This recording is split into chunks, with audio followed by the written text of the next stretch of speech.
No estoy grabando. Ya, bueno. Ya, voy a repetir un poco lo que estaba haciendo. Voy a retomar el problema de la vez anterior y voy a trabajar ahora un poco con el cuadro óptimo del primal que estaba en la tarea. ¿Sí? Voy a hacer unas modificaciones para ver cómo se relacionan estos dos cuadros. ¿Sí? No voy a dar más detalles. ¿Sí? Entonces lo primero que hago es intercambiar un par de filas.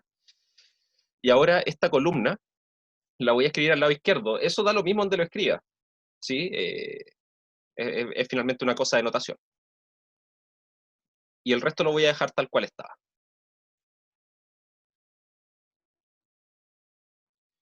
Y acá nos va a quedar la identidad.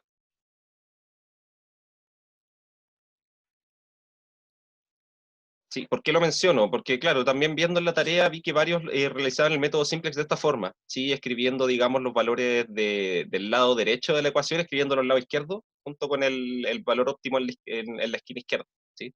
Y eso también es válido, ¿sí? Porque finalmente es una forma distinta de ordenar los datos, eso no cambia absolutamente en nada la estructura del problema, ¿sí? Lo interesante es que ahora, si yo tomo ese cuadro óptimo y este cuadro óptimo de acá,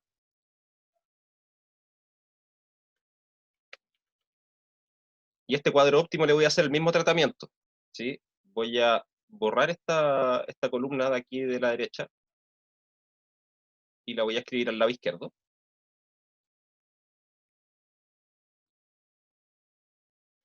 Queda un 1 y aquí queda un 2 tercios, 1 tercio, 10 tercios.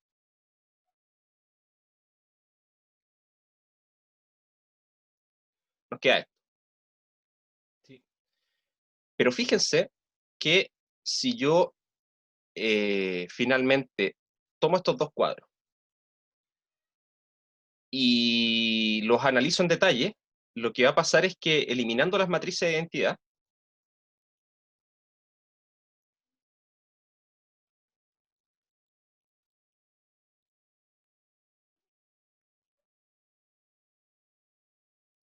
lo que nos va a quedar es lo siguiente.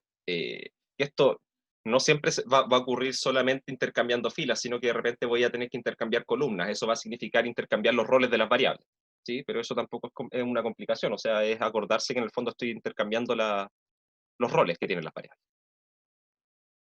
Entonces, por una parte, para el primal nos va a quedar este cuadro con un 2 tercios, 1 tercio, 10 tercios acá,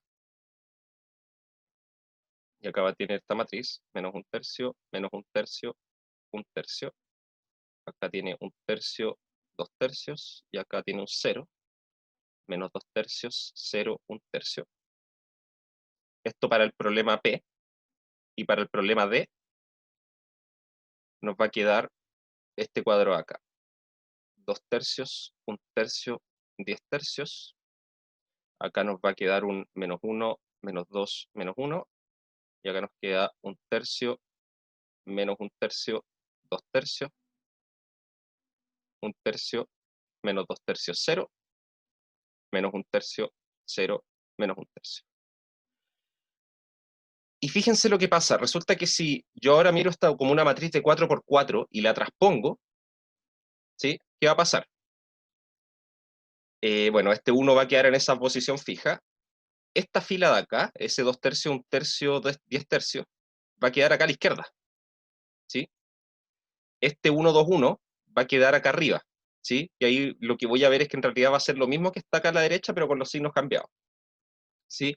Y eso pasó principalmente por el método en que hice simplex. Si en el dual lo hubiera hecho, hubiese adaptado el problema a que fuera un problema de minimización también, ¿sí? En el fondo cambiándole el signo a la función objetivo, aquí no nos hubiese quedado un menos 1, menos 2, menos 1, nos hubiese quedado simplemente un 1, 2, 1, o sea, no hubiese quedado esto mismo acá, ¿sí?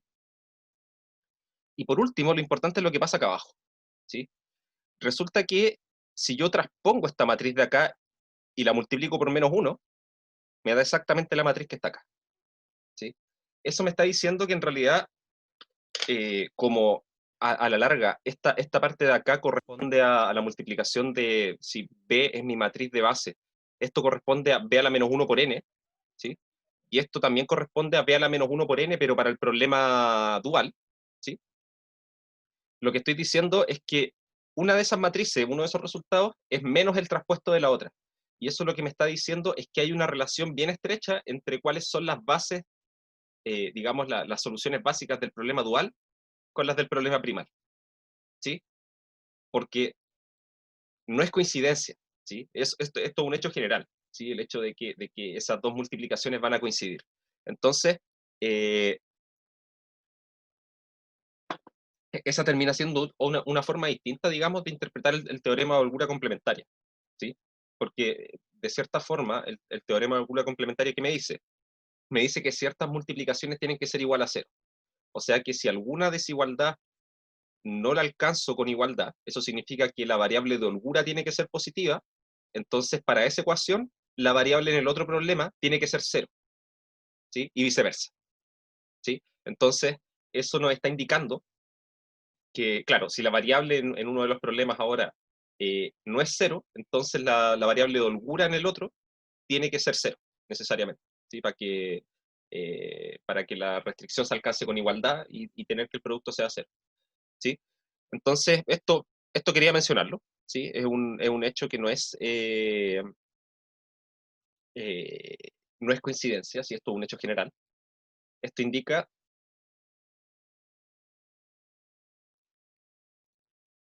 una estrecha relación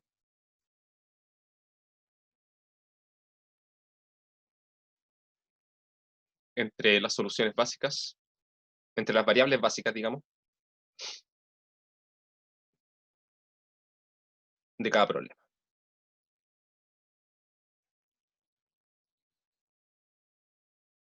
Ahora, lo que yo quería hacer ahora es, a partir del cuadro que teníamos para el dual, ¿sí? Que era este de acá arriba, obtener una solución para el primal.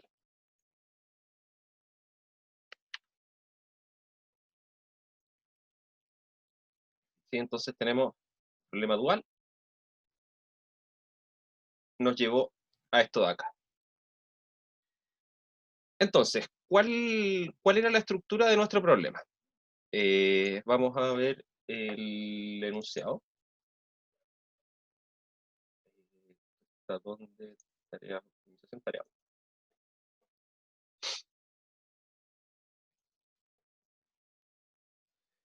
Estábamos trabajando con este problema, ¿sí? Entonces, yo sé que tengo ese problema de ahí y su dual, ¿sí? Vamos a reescribirlos para tenerlos a mano. Y vamos a estudiar cómo a partir del teorema de holgura complementaria yo puedo obtener una solución para el primal, porque ahora obtuve mediante simplex una solución para el dual.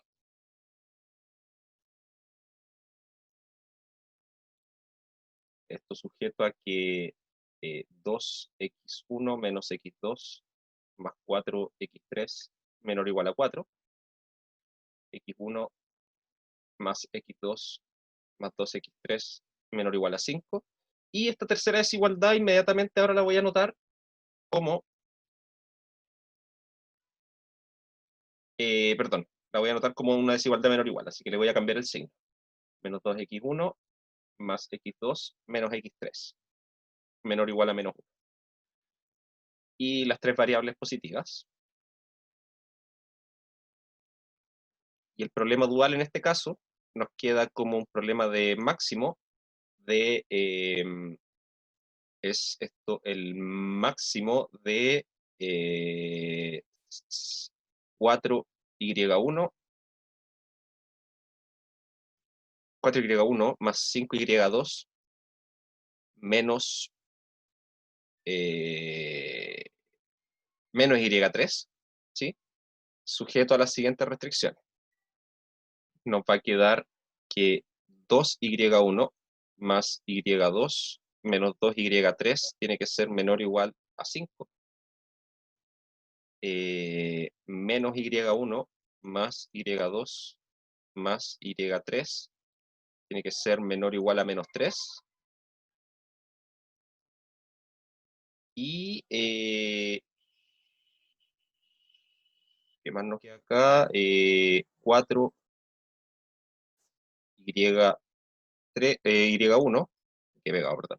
4y1 más 2y2 menos y3 menor o igual a 0. ¿Sí? Que claro, en el fondo, denme un segundo, estoy escribiendo bien esto. Déjenme chequear. No puedo cambiarlo ahora. Espérenme. Déjenme. Aquí lo puedo chequear.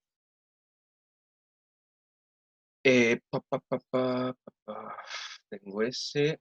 A ver, para el mismo. Mantengo las desigualdades allá. Claro. Entonces aquí nos va a quedar que y1, y2, y3 van a ser menores o iguales que 0. ¿Sí? Por las desigualdades que tengo acá en,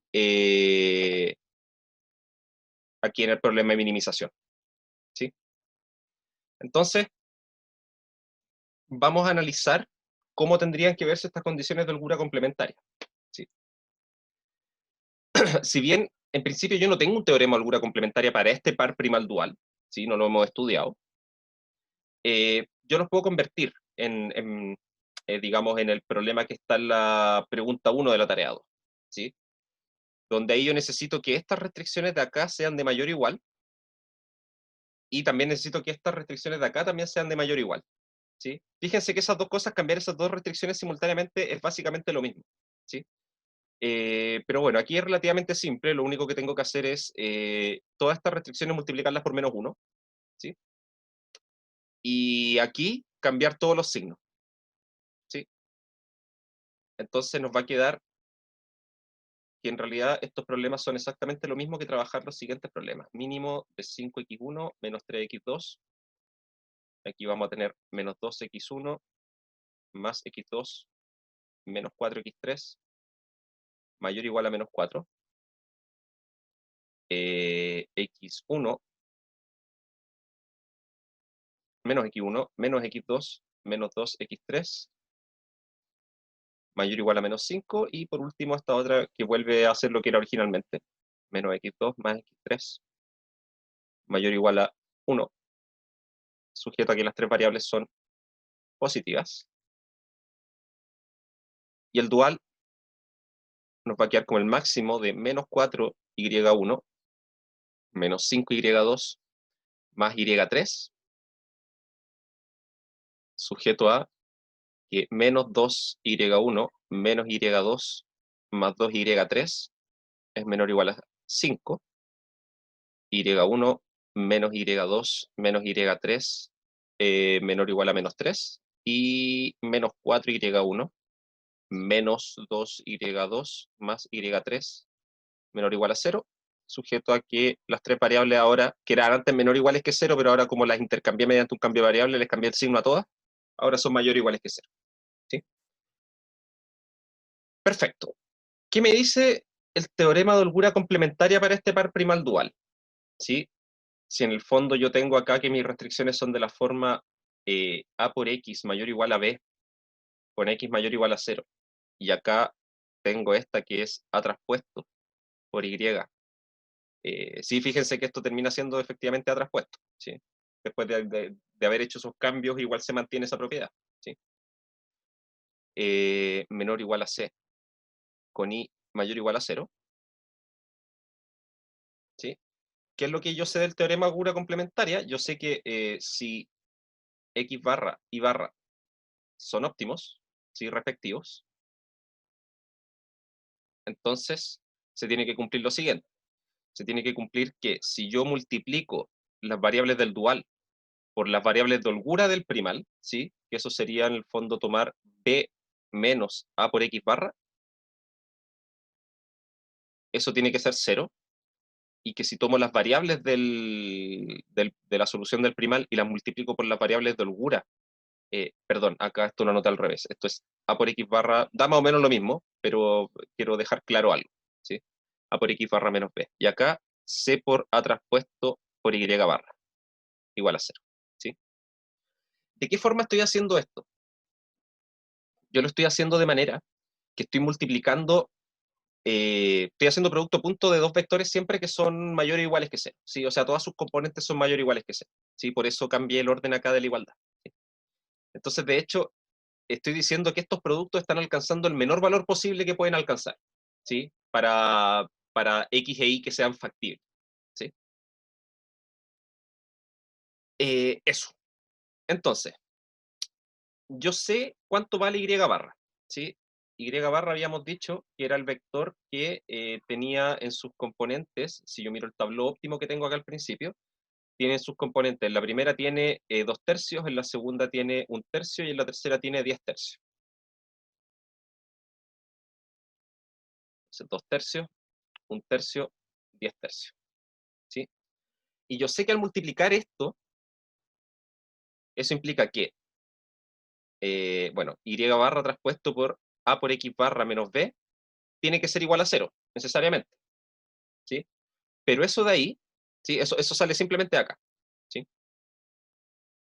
Pero eso implica, a su vez, que cada una de las componentes de este vector, perdón, ese traspuesto está de más, cada una de las componentes de este vector multiplicado por la componente respectiva de este otro vector, tienen que ser 0, ¿sí? Porque yo sé que todas las componentes son mayores o iguales que 0. Entonces la única forma de que este producto punto me dé 0 es que cada una de las cosas que yo estoy sumando internamente en ese producto punto sean 0.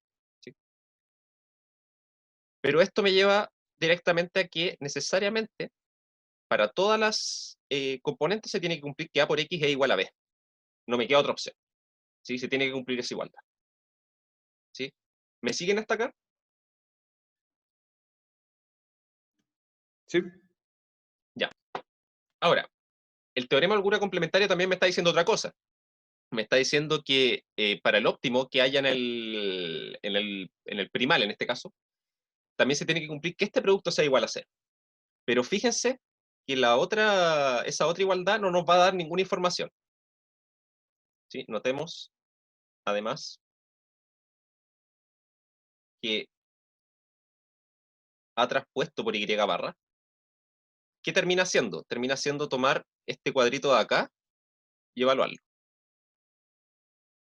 ¿Sí?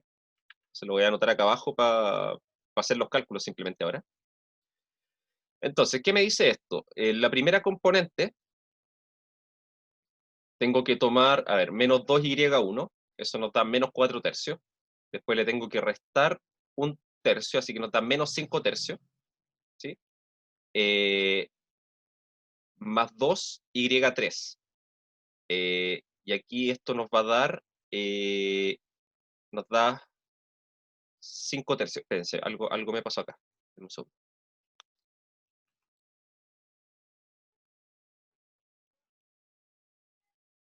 ¿Está bien? Sí.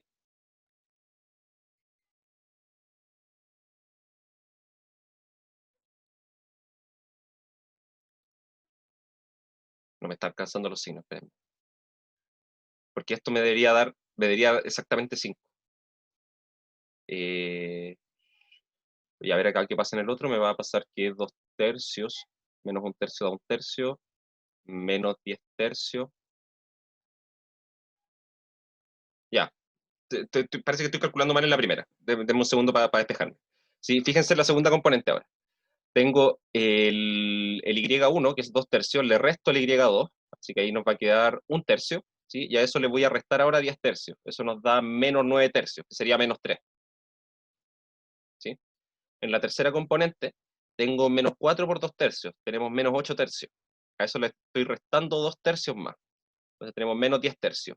Le sumo 10 tercios, que es la componente de tercera, y nota 0. ¿Sí? Y acá no sé qué estoy haciendo mal en el cálculo. A ver, menos... ¿no hay algún signo que haya escrito mal en alguna parte? Un segundo. Eh, ta, ta, ta, ta, ta, ta. No sé, algo estoy viendo mal en el problema. Sí, pero bueno, esta cuestión debía ser 5. Sí, de hecho ya lo tenía escrito, pero bueno, me fui en bola. Ya, esto tiene que dar así. ¿Ya? Ahí puede que me haya equivocado en alguna tontera transcribiendo cosas arriba, ¿ya? Pero eso da, yo sé que eso da, ¿sí? Que ya lo había hecho antes, ¿ya? Entonces esto significa que de hecho, que esto coincide justamente con el vector C. Sí, disculpen por eso, un detalle que se me fue ahora, no sé qué me habré equivocado al escribir. ¿Sí? Ahí después ustedes lo pueden verificar. Eso coincide justamente con el vector C. ¿sí? Y el que está acá al lado derecho. Entonces, en esta igualdad acá, ¿sí? Esta parte de aquí, con el y óptimo que saqué, esto siempre da 0. Entonces, independiente de lo que sea x barra, este producto punto me va a dar 0. ¿Sí? Así que estamos bien. Entonces, la única condición que me sale es que a por x barra igual a b tiene que cumplirse. O sea, para encontrar el óptimo del primal ahora, todo se me reduce a resolver el siguiente sistema de ecuaciones, que es tomar... Profe, ¿y por qué se concluye que el vector entre paréntesis es cero y no algo ortogonal a y o a x barra? eh, que este es 0. O Claro sea, que que ese es este, un cero, po, sí, y no porque, algo como ortogonal. sí, porque fíjate que por las condiciones del problema, yo sé que si x es factible, a por x menos b tiene todas sus componentes mayores o iguales que 0. ¿Sí? ¿Ya? Y el y, como es factible, también tiene todas sus componentes mayores o iguales que 0. ¿Sí? Entonces yo estoy multiplicando dos cosas, dos vectores, que tienen todas sus componentes mayores o iguales que 0. Si yo escribo eso en extenso, estoy sumando los productos de las coordenadas correspondientes, ¿sí? Y después las estoy sumando. Y esa suma completa me da 0, y yo sé que todos los sumandos son todos mayores o iguales que 0. Entonces, la única Ah, bueno, forma de bueno. que esa sume de 0 es que todos sean 0. ¿Sí?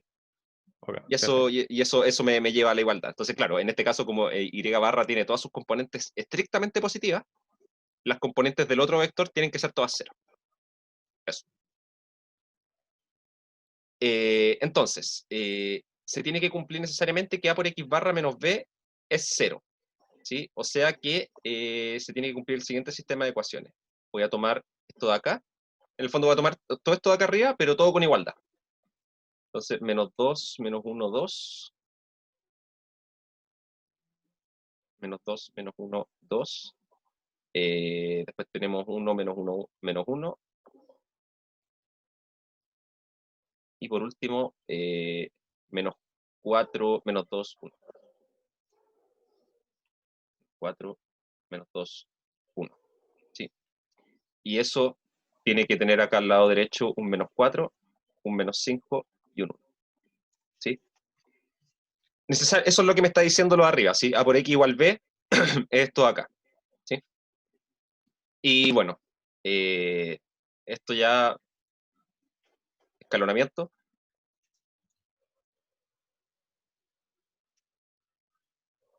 va a llevar directamente a que x barra es igual, no lo voy a desarrollar, es igual a 1, 2, 1, ¿sí? Se puede verificar de manera más o menos sencilla que efectivamente esto de acá ocurre, ¿sí? Creo. Déjenme revisar.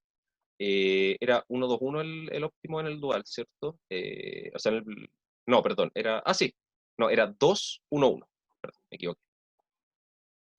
Era 2, 1, 1, el que me tenía que dar, ¿sí? Y esto se puede chequear que este vector cumple este sistema de ecuaciones, ¿sí? Que de hecho ahí tengo... sí. Después tengo ese y tengo 4... sí, creo. ¿Ya? Pero de ahí sale, ¿sí? Lo que me importa es ver esta aplicación, ¿sí? Cómo finalmente voy aplicando esta cuestión de acá para obtener el primal en el otro problema, ¿sí? Sí. Quizá haya notado algún coeficiente mal entre medio, pero esa es la esencia, digamos, del problema, ¿sí? Y esa es una de las aplicaciones que se le puede dar al teorema de holgura complementaria. O sea, si yo conozco una solución del dual, aquí estoy explicando cómo obtener la solución para el primal, ¿sí? O viceversa, ¿sí? Si conozco la solución para el primal, mediante el teorema de holgura complementaria puedo encontrar la solución para el dual también, ¿sí? ¿Alguna consulta sobre esto, sobre cómo se puede aplicar el teorema de holgura complementaria? Más que en los cálculos que hice, porque probablemente me equivoqué en alguna tontera al escribir, ¿sí? No, esas cosas me pasan siempre cuando escribo muy a la rápida.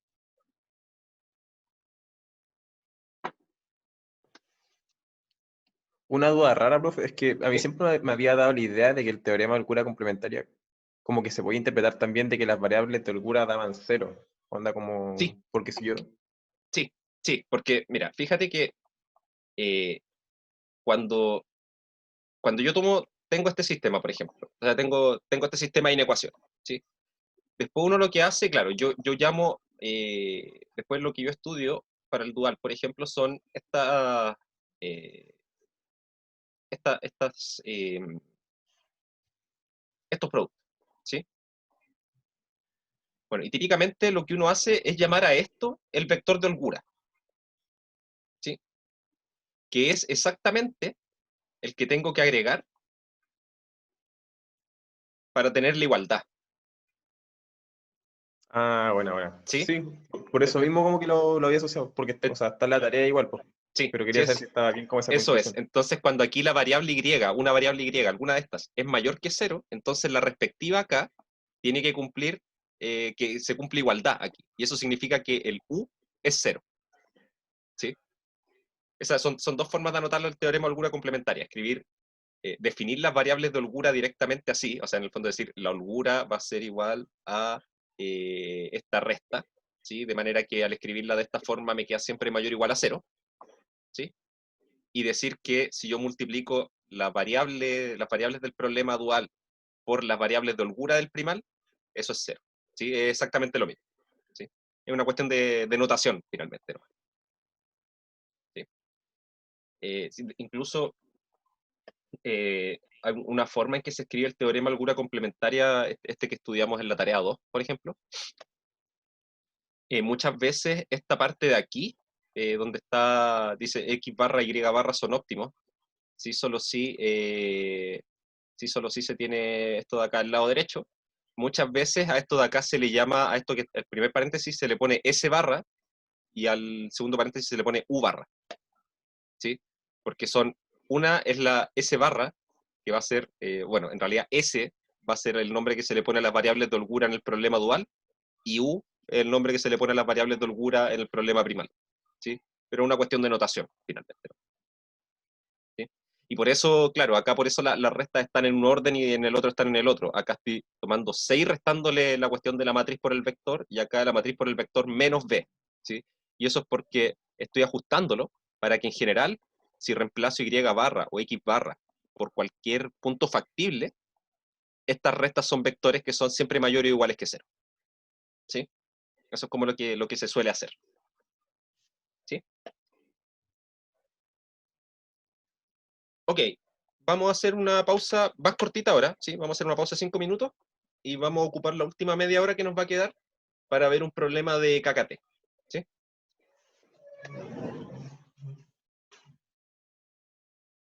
Ya, cosita aquí.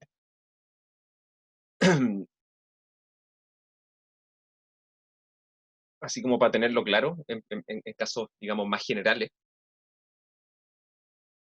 En resumen, cada variable del dual está relacionada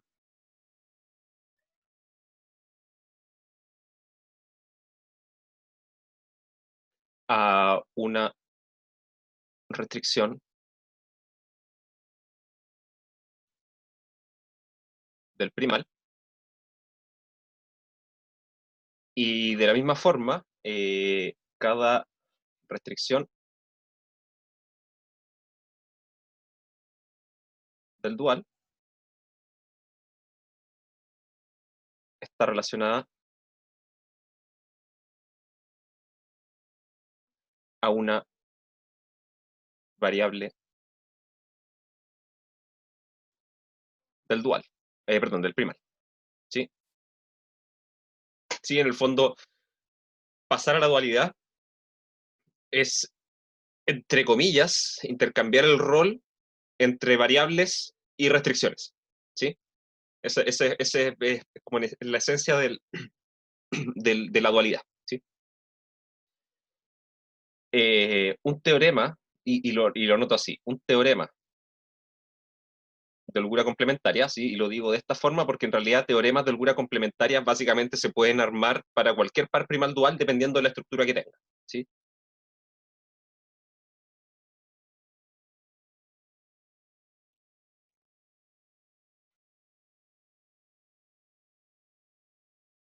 Entonces un teorema de holgura complementaria dice que para dice que, sí, dice que para x barra e y barra óptimos, lo que se va a tener siempre, cada una de sus componentes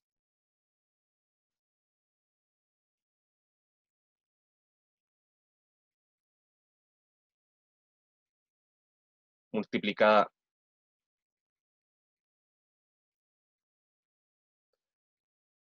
por la holgura de su restricción asociada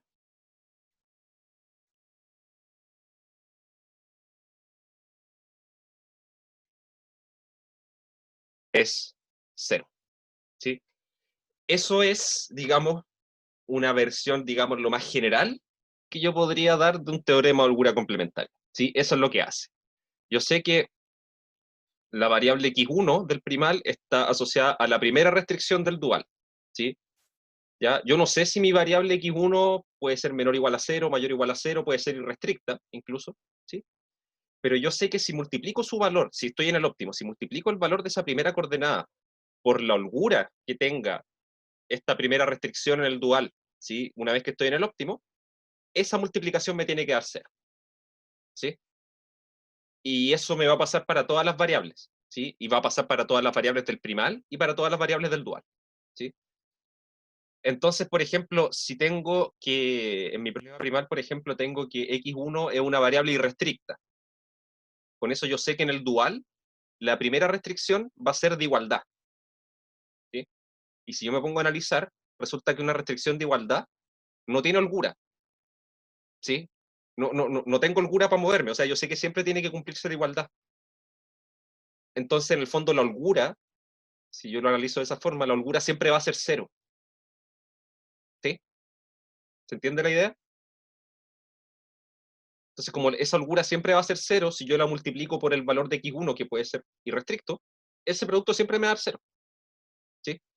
Por eso, cuando uno ve el teorema de holgura complementaria para el problema este que está escrito en forma canónica, ¿sí? Una minimización y con restricciones de a por x igual b, si se fijan después en el teorema de holgura complementaria, no era como en este caso, ¿sí? Que aparecía que dos productos puntos tenían que ser 0, solamente aparecía uno, ¿sí? Solamente aparecía este de acá.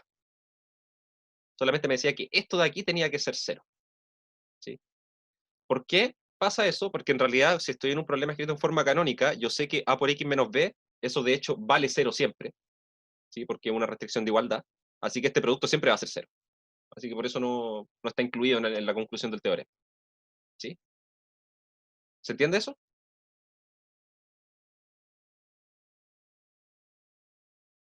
Sí, sí. Ya. Sí, se entiende. Entonces, vamos a hacer un último problema.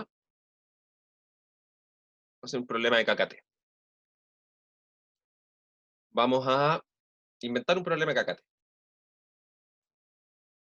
Voy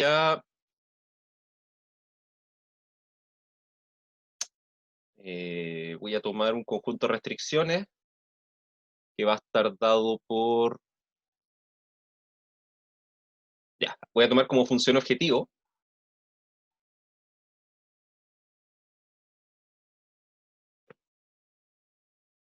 voy a tomar la función x más 2 al cuadrado medios más x menos 1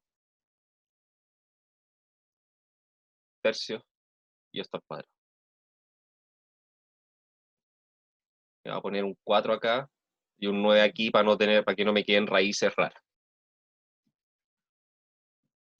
Voy a tomar eso de ahí y voy a tomar el siguiente problema. Minimizar f de x, y sujeto a las siguientes restricciones. Voy a suponer que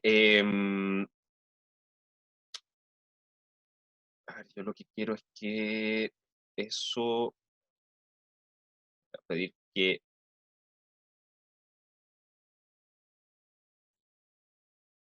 y menos x sea mayor o igual a 1. Voy a pedir que y menos x sea mayor o igual también a, perdón, esto tiene que ser menor o igual a 1. ¿sí?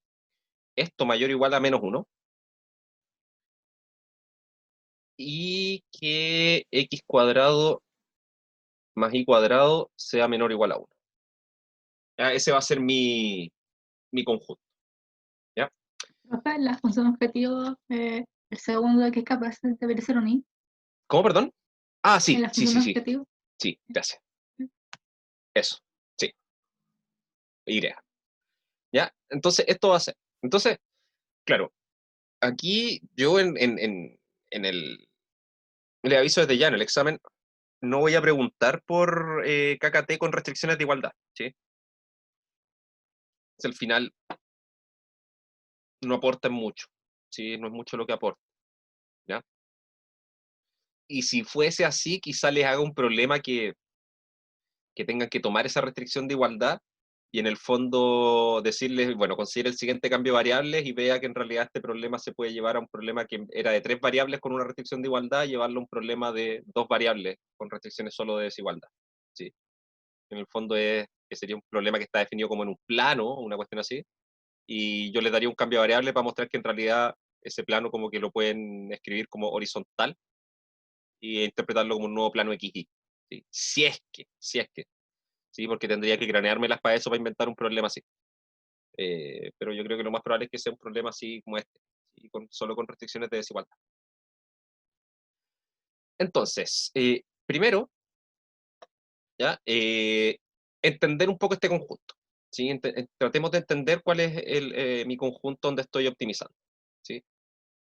Por una parte, estoy diciendo que Y tiene que ser menor o igual a X más 1, ¿sí? O sea, estoy hablando de una recta dependiente 1 que pasa por el 1 en el eje Y, y estoy tomando todos los Y que están bajo eso, ¿sí? Así que en el fondo estoy tomando esa recta de ahí. Por otra parte, no voy a anotarlo ahí, voy a marcarlo aquí con colores.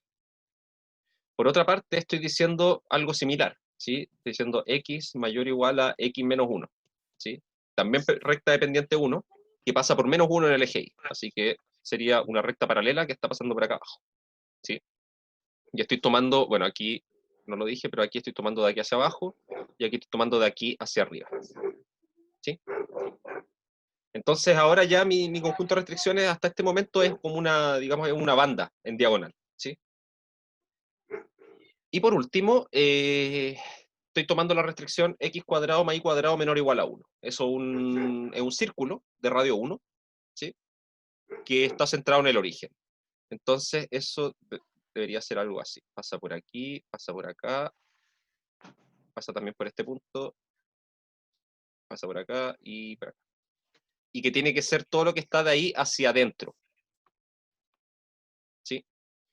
Entonces lo que termina quedando como región factible termina siendo algo de este estilo. Va a quedar una línea ahí, una línea acá, y acá 2/4 de circunferencia. ¿Sí? Esa es la región factible de este problema.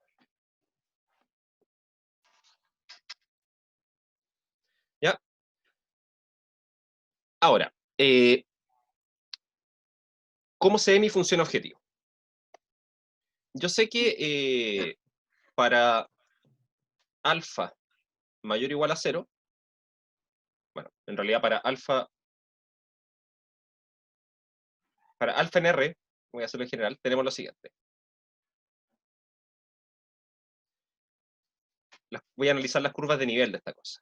F de x y igual a alfa es vacío.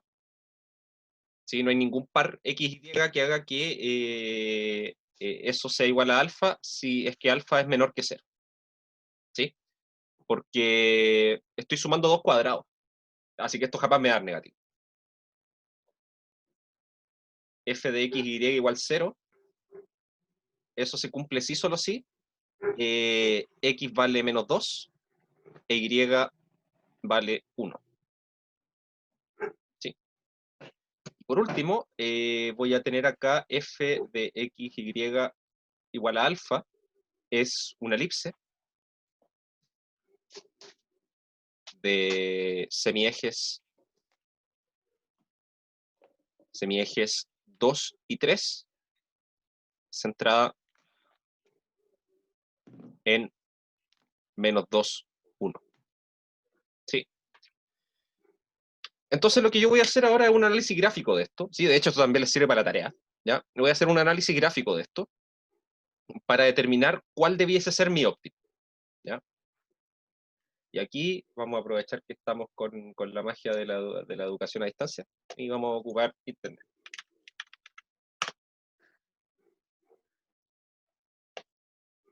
¿Ya? Esto lo pueden ocupar obviamente ustedes también en la tarea y en el desarrollo del examen eventualmente. ¿Sí? Lo único importante es que no se queden solamente con la imagen que les bota esto, sino que traten de entenderla y explicarla. ¿Sí? Entonces, bueno, eso voy a mostrar cómo hacerlo ahora también. A ver, denme un segundo, voy a correr esto para acá, para la izquierda, para la otra pantalla, para poder escribir acá las restricciones como corresponde.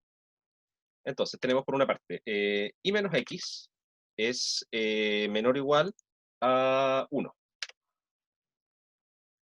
Por otra parte, ¿algunos han ocupado, alguien conoce esto de GeoGebra? ¿Lo han ocupado alguna vez? He Sí, en la ocupado, luz. pero ese Sí. I, Es no sé cómo facilísimo se hace. ocupar. Es muy fácil. De hecho, yo lo descubrí hace muy poco tiempo. Y me ha simplificado la vida muchas veces. Entonces aquí esto sería un x cuadrado más, ahí tengo el teclado todo cambiado, y cuadrado menor o igual a 1.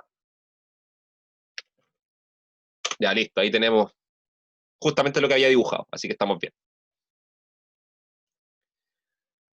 La función objetivo. Tenemos que, bueno, aquí lo que voy a hacer, voy a agregar un deslizador aquí, que le vamos a poner, vamos a bajarlo como B, ¿sí? Que va a partir en 0. Y se va a mover, como yo sé que para valores de alfa negativos, ¿sí? Como había dicho, el conjunto, la curva de nivel de la función es vacía, ¿sí?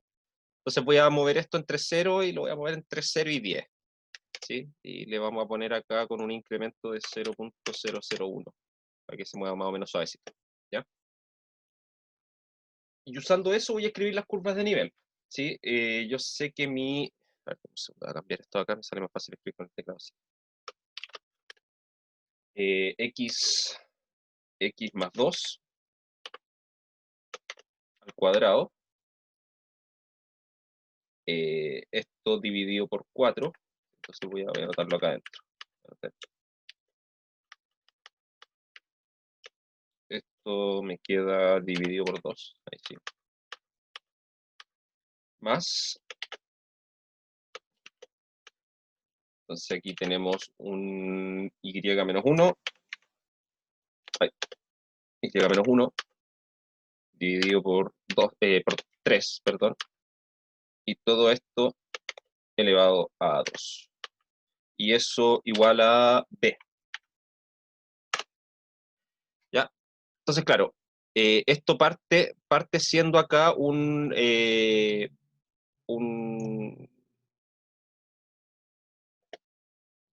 tengo que hacerle más zoom para que funcione. Esto parte siendo simplemente una elipse, perdón, un punto ahí, ¿sí? Que es cuando estoy tomando la curva de nivel con alfa igual a 0, ¿sí? Y a medida que voy haciendo crecer esto, bueno, el tamaño de la elipse va aumentando, ¿sí? Como que sus semiejes van creciendo proporcionalmente, hasta que en algún punto voy a topar el conjunto factible, ¿sí? De hecho, aquí lo que se ve, por cómo está la figura, el primer punto donde empiece a tocar debiese ser en esa esquinita, ¿sí? En la intersección de la recta que está arriba con la circunferencia. ¿Sí? ¿Se visualiza eso? Como para tener una idea, ¿sí? Así que ahí debiese estar el óptimo, ¿sí? Porque ese sería el menor valor de alfa que hace que los puntos de la curva de nivel toquen el conjunto factible, ¿sí? Y eso significa, ¿por qué necesito el menor? Porque yo estoy minimizando, ¿sí? Si yo estuviera maximizando, lo que tendría que hacer es, en el fondo, buscar el mayor valor de alfa con el cual todavía toco el conjunto factible, ¿sí? Y eso sería en ese punto de allá a la derecha, ¿sí? Entonces, tenemos un candidato a óptimo, que sería el punto menos 1, 0. Entonces, y no voy a entrar más en detalles de eso, cómo calcularlo, ¿sí? Porque en realidad gráficamente sé que ahí es donde se intersecta la recta con la circunferencia. Pero si fuese, no sé, en una parte de la circunferencia, lo que tendría que hacer es resolver el sistema de ecuaciones x cuadrado más 2, o sea, x más 2 cuadrado partido 4 al cuadrado, más y menos 1 al cuadrado partido 9, igual a alfa, y x cuadrado más y cuadrado igual a 1, ¿sí? Y buscar para qué valor de alfa ese sistema tiene solución única y cuál es la solución, ¿sí? Eh, entonces, tenemos como candidato de solución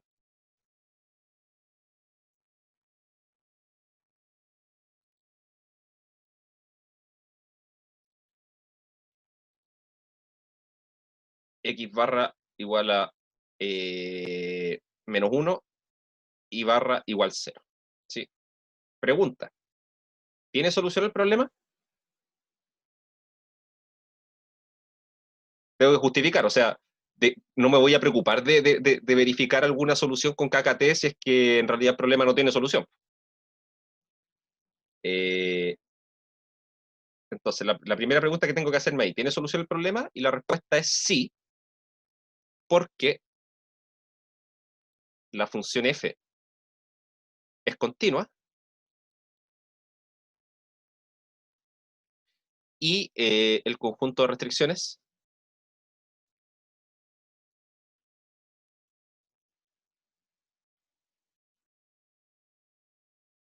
es compacto. De hecho, es cerrado y acotado, con eso me basta. Es un cerrado y acotado en R2, ¿sí? Entonces yo sé que cualquier función continua definida sobre eso va a alcanzar su máximo y su mínimo, de hecho. ¿Sí? Alcanzar los dos. En particular alcanza el mínimo, así que soluciona el problema hay, en alguna parte, ¿sí?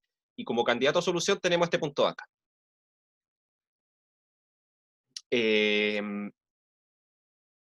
Verifiquemos por KKT.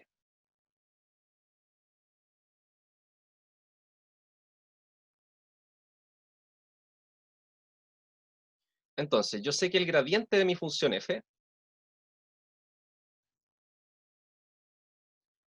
va a ser, bueno, tengo que derivar esto de acá, ¿sí? Entonces lo derivo con respecto a x, me va a quedar x más 2 medios.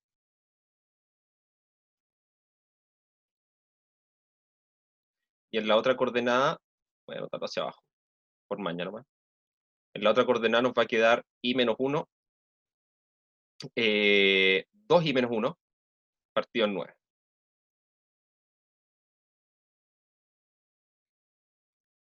Gradiente de G1, ¿sí? Donde G1 va a ser la primera restricción que puse acá, esta. Lo que tengo que hacer ahí antes de cualquier cosa es pasar el 1 restando hacia la izquierda, ¿sí?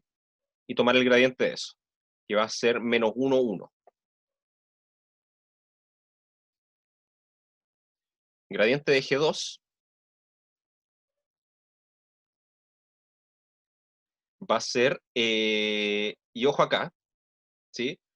Yo necesito que la restricción sea de menor o igual a 0, ¿sí? Entonces lo que tengo que hacer es, de hecho, el y pasarlo restando hacia la derecha y el x sumando, ¿sí? Entonces, aquí el gradiente va a ser 1 menos 1, ¿sí? Si bien, fíjense, las dos restricciones me definen rectas en el fondo, ¿sí? El hecho de que estos gradientes tengan signos distintos me están indicando que para una de las rectas la miro desde ahí hacia abajo y la otra la miro desde ahí hacia arriba, ¿sí? Están mirando en la dirección contraria, ¿sí? Así que es importante darse cuenta de eso, ¿sí? Porque si no, se echa a perder todo el problema,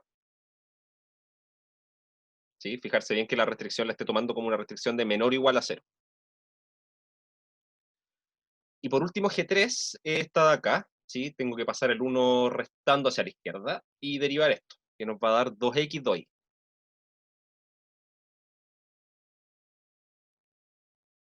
Listo. Entonces, voy a tomar mi punto que es candidato a óptimo y voy a evaluar todo esto. En menos 1, 0, esto nos da, a ver, esto es menos 1, 0, esto da un menos 1 acá, esto da un medio, y esto de acá abajo va a dar 0, esto va a dar menos 2 novenos. Gradiente de G1 en el punto menos 1, 0, nos va a dar menos 1, 1, eso no cambia. Gradiente de G2 en menos 1, 0, igual a 1 menos 1. Y gradiente de G3 en menos 1, 0, es igual a, aquí nos va a quedar menos 2, 0.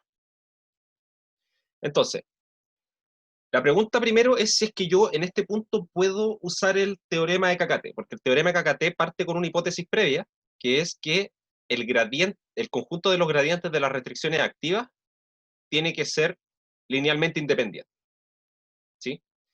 En la versión más general de las restricciones activas junto con las restricciones de igualdad, ¿sí? Pero que en esencia, las restricciones activas, cuando son desigualdades, son aquellas restricciones que se alcanzan con igualdad, ¿sí? Entonces yo podría decir también que todas las restricciones de igualdad que hay en el problema también son siempre activas, porque siempre se alcanzan con igualdad, ¿sí? Entonces en el fondo tengo que juntar todas esas, todas las restricciones que se estén cumpliendo con igualdad en el punto, tengo que mirar sus gradientes y ver que ese conjunto sea linealmente independiente. En nuestro caso, en nuestro candidato óptimo quedaba en esta esquinita, ¿sí?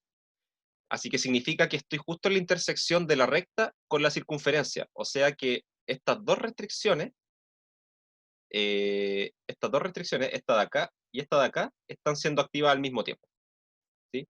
O sea, G1 y G3. Tendría que verificar que esos dos vectores sean linealmente independientes, ¿sí? Entonces vamos a poner acá las restricciones activas,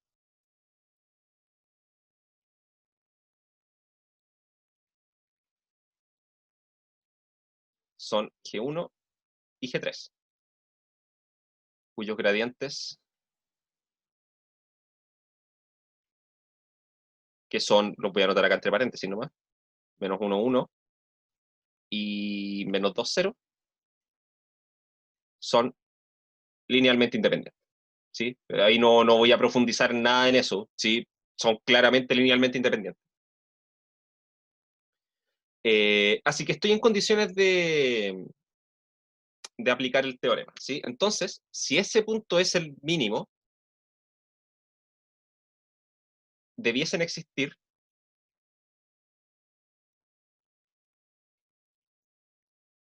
tres valores, ¿sí? Los voy a llamar mu1, mu2, mu3, mayores o iguales que 0, tales que.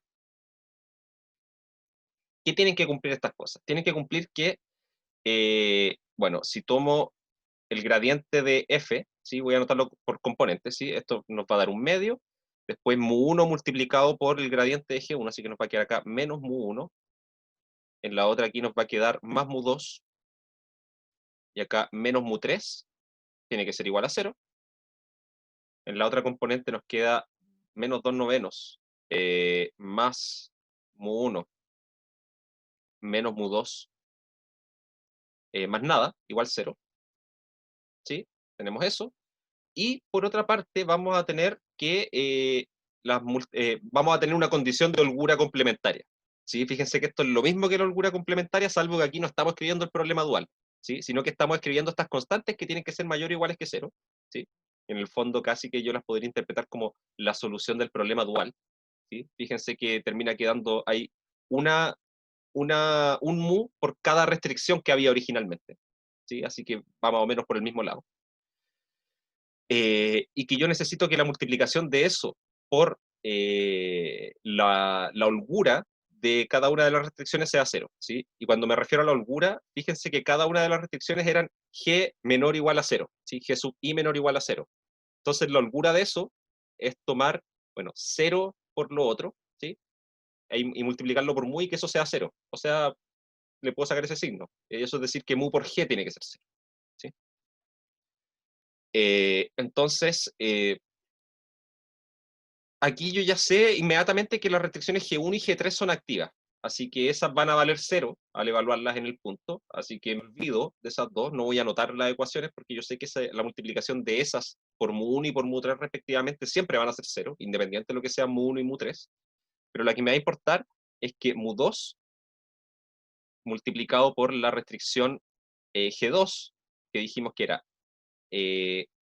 X menos Y menos 1,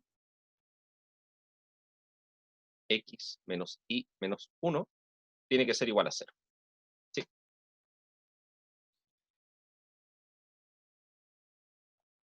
Pero ese X y ese Y son los que estoy trabajando en el óptimo. ¿Sí? O sea, esto nos dice automáticamente que mu2 por el punto menos 1, 0 que estaba poniendo acá sería menos 1, menos 2, es igual a 0. O sea, tenemos inmediatamente que mu2 vale 0. ¿Sí? Reemplazo. Como mu2 vale 0, tenemos que menos 2 novenos más mu1 vale 0. Así que mu1 vale 2 novenos. Y reemplazo ahora en la otra ecuación que tenía, un medio, menos 2 novenos, más 0 que era mu2, menos mu3, vale 0. Así que aquí nos da, anoté bien esto, sí, está bien. Esto nos lleva a que mu3 es igual a un medio menos 2 novenos. Y esto, a ver, 9 menos 2 son 7. No, perdón. 9 menos 4. 9 menos 4, me quedé pegado. 5. 5 decimoctavos. ¿Sí? Así que efectivamente, encontré los valores de mu, mayor o iguales que 0. ¿Sí? Entonces sí, bacán. El punto que encontré efectivamente, bueno, que era mi candidato a óptimo, verifica las condiciones de Cacate. ¿Sí? Así que se cumple todo. ¿Sí? Ahora, otra forma de aplicar este teorema, así que no vamos a alcanzar a verla ahora porque nos queda un minuto. Bueno, es simplemente partir con el problema, analizarlo y verificar o encontrar todos los puntos X, Y que satisfacen al teorema. ¿Sí? Entonces, si el problema tiene solución, que eso habría que demostrarlo aparte, así como lo dice acá, por ejemplo, que en una función continua, en un conjunto cerrado y acotado, así que tenía que alcanzar su mínimo en alguna parte. Después lo que uno dice, bueno, si el problema tiene solución, tiene que ser alguno de estos puntos que verifican las condiciones de Cacate. ¿Sí? Siempre y cuando no pasen estas cosas raras que hay algún punto donde los gradientes son linealmente dependientes. Los gradientes de las restricciones activas son linealmente dependientes, porque ahí podría ser ese el punto óptimo. ¿Sí? Pero eso, no sé si hay alguna consulta sobre esto.